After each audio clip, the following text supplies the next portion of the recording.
Welcome back to my YouTube channel. तो आज की वीडियो में हम डिस्कस करेंगे कि आयोनाइजिंग या नॉन आयोनाइजिंग रेडिएशन के एक्सपोजर से अपने वर्कर को प्रोटेक्ट करने के लिए हमारे पास बेसिक रेडिएशन प्रोटेक्शन स्ट्रेटजीज क्या क्या है। एज़ पर अदर हैज़र्ड्स हमें रेडिएशन के ख़तरे को भी कम करने के लिए हायरार्की ऑफ कंट्रोल यूज़ करनी पड़ेगी।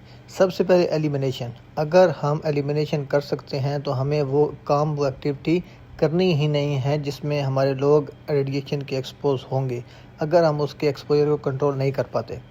नेक्स्ट हमारे पास आता है सब्स्टिट्यूशन। तो हम क्या करेंगे, रेडिएशन की टाइप को चेंज कर सकते हैं। हमारे पास जहाँ पे गैमा रेज आ रही थी वहाँ पे हम IR यूज़ कर सकते हैं, हम वहाँ पे एक्सरे से मदद ले सकते हैं। तो मल्टीपल ऑप्शन अगर हमारे पास अवेलेबल हैं तो हम क्या करेंगे, सब्स्टिट्यूशन करेंगे। हाई मैग्नीट्यूड से लो मैग्नीट्यूड की तरफ जाएंगे या लो डोज की तरफ जाएंगे। नेक्स्ट क्या आता है, employ must not exceed the dose limit. जो हमारे पास इंटरनेशनल स्टैंडर्ड की डोज लिमिट है किसी भी वर्कर की वो एक्सीड नहीं होनी चाहिए। Exposure must be risk assess by a competent person. हमने कहाँ पे कौन सी कोटिंग फिल्म यूज़ करनी है, कौन सी रेज होंगी, उसकी प्रॉपर असेसमेंट कम्पिटेंट पर्सन की तरफ से होनी चाहिए ताकि प्रॉपर एक्सपोजर को मोनीटर किया जा सके। Training and information should be provided to employees. जो भी आदमी वर्कर काम करेंगे उन्हें पता होना चाहिए कि हमने इसको स्टोर कैसे करना है, हमने इसको ट्रांसपोर्ट कैसे करना है, हमने यूज़ कैसे करना है और इमरजेंसी में हमने क्या एक्शन लेने हैं, कौन से PPs यूज़ करेंगे, किस तरह हम अपने आप को प्रोटेक्ट कर सकते हैं।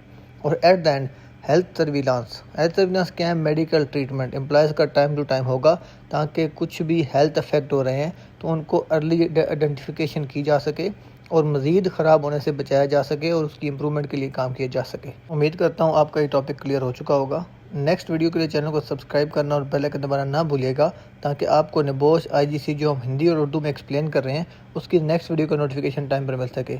इस वीडियो को अपने उन तमाम दोस्तों के साथ शेयर करिएगा जिनको निबोश हिंदी और या उर्दू ज़बान में बेहतर एक्सप्लेनेशन की ज़रूरत पड़ सकती है। आपके वक्त देने का बहुत शुक्रिया।